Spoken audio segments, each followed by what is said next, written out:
একজন ফুটবলার যে পজিশনে খেলতে সবচেয়ে বেশি স্বাচ্ছন্দ্য বোধ করেন, যে পজিশনে সে তার সেরাটা দিতে পারেন, যে পজিশনে সে নিজেকে প্রমাণ করছেন, আপনি কেন সেই পজিশনে তাকে সুযোগ দিবেন না? আপনি কেন এমন একটা পজিশনে তাকে সুযোগ দিবেন যে পজিশনে সে একদমই অপরিচিত, যে পজিশনে সে এর আগে কখনো খেলেই নেই? এরকম একটা ভিন্ন পজিশনে যখন আপনি তাকে সুযোগ দিবেন, তখন তো সে পারফর্ম করতে পারবে না, নিজেকে প্রমাণও করতে পারবে না।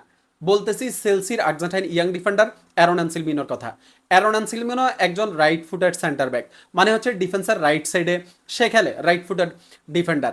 এখন সেলসির যিনি নতুন কোচ হয়ে আসছেন জাভি আলোনসো, তার আন্ডারে হচ্ছে সেলসি 3টা ক্লাব ফ্রেন্ডলি ম্যাচ খেলে, যে 3টা ম্যাচে হচ্ছে জাভি আলোনসো অ্যারন আনসেলমিনোকে সুযোগ দেয়, তবে সেটা ডিফেন্সের লেফট সাইডে, মানে লেফট ব্যাক হিসাবে হচ্ছে 3টা ম্যাচেই অ্যারন আনসেলমিনোকে জাভি আলোনসো সুযোগ দেয়। অ্যানসেলমিনো একজন রাইট ফুটেড সেন্টার ব্যাক, ডিফেন্সের রাইট সাইডে নিজেকে প্রমাণ করছে, কিন্তু জাভি আলোনসো তাকে সুযোগ দিছে ডিফেন্সের লেফট সাইডে।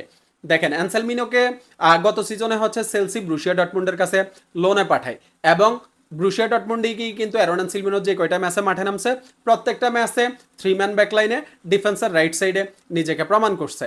এখন ব্রুশিয়া ডটমুন্ডের হচ্ছে অ্যারন অ্যানসেলমিনোকে পছন্দ হয়, তারা অ্যানসেলমিনোকে পার্মানেন্ট সাইন করার একটা সিদ্ধান্ত নেয়, যেই সিদ্ধান্তটা হচ্ছে আবার সেলসির পছন্দ হয় নাই, যার কারণে সিজনের মাঝপথে হচ্ছে সেলসি অ্যানসেলমিনোকে ব্রুশিয়া ডটমুন্ডের কাছ থেকে নিয়ে আসে। নিয়ে এসে তারা লিগ ওয়ানের ক্লাব স্ট্রাসবুর্গে আবার লোনে পাঠায়। স্ট্রাসবুর্গে যাওয়ার পরে অ্যানসেলমিনো তো হচ্ছে ইনজুরির কারণে আসলে খুব সম্ভবত 2-3টা ম্যাচে মাঠে নামতে পারছে, মানে খুব বেশি একটা সময় মাঠে নামতে পারে নাই। এখন নতুন সিজন শুরু হয়েছে, সেলসিরও নতুন কোচ আসছে, আর অ্যানসেলমিনো এখন পুরোপুরি ফিট।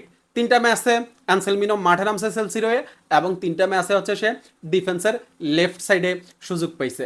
এখন এই যে জাভি আলোনসো হচ্ছে ইয়াং ফুটবলারদেরকে নিয়ে কাজ করতে ভালোবাসেন। আমি এর আগেও বলছি, লেভারকুসেনে তিনি ইয়াং ফুটবলারদেরকে নিয়ে কাজ করছেন, এরপরে রিয়াল মাদ্রিদে প্রাঙ্কো মাস্তান্তুয়ানো সহ বেশ কিছু ইয়াং ফুটবলারদেরকে নিয়ে হচ্ছে তিনি কাজ করছেন। এখন সেলসিতেও বেশ কিছু ইয়াং ফুটবলার আছেন, আমি আশা করি যাদেরকে নিয়ে হচ্ছে তিনি কাজ করবেন।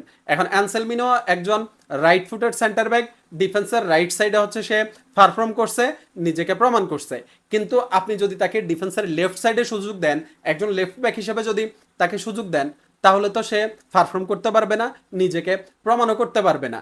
এরকম একটা সিদ্ধান্ত আসলে মানতে আর্জেন্টাইন ফ্যান হিসাবে একটু কষ্ট হয়, কারণ অ্যানসেলমিনোকে আপনার হচ্ছে ডিফেন্সের রাইট সাইডে, আর্জেন্টিনার ডিফেন্সের রাইট সাইডে দেখার হচ্ছে আমি একজন আর্জেন্টাইন ফ্যান হিসাবে স্বপ্ন দেখি। সেক্ষেত্রে যদি ডিফেন্সের লেফট সাইডে অ্যানসেলমিনোকে সুযোগ দেওয়া হয়, তাহলে অ্যানসেলমিনো হচ্ছে পারফর্ম করতে পারবে না, একটা পর্যায়ে পারফর্ম করতে না পেরে অ্যানসেলমিনো হারিয়ে যাওয়ারও একটা সম্ভাবনা আছে।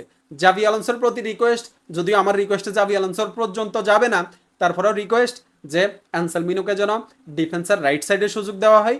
আর যদি অ্যানসেলমিনো জাভি আলোনসোর প্ল্যানে না থাকে, তাহলে যেন অ্যানসেলমিনোকে ক্লাব পরিবর্তনের জন্য আসলে যে প্রসেস আছে, সেই প্রসেস যেন করে দেওয়া হয়, মানে সে হচ্ছে যে পজিশনে পারফর্ম করছে, সেই পজিশনে খেলার যেন সুযোগটা করে দেওয়া হয়।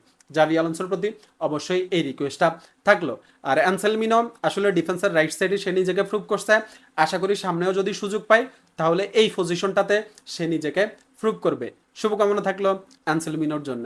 ধন্যবাদ সবাইকে।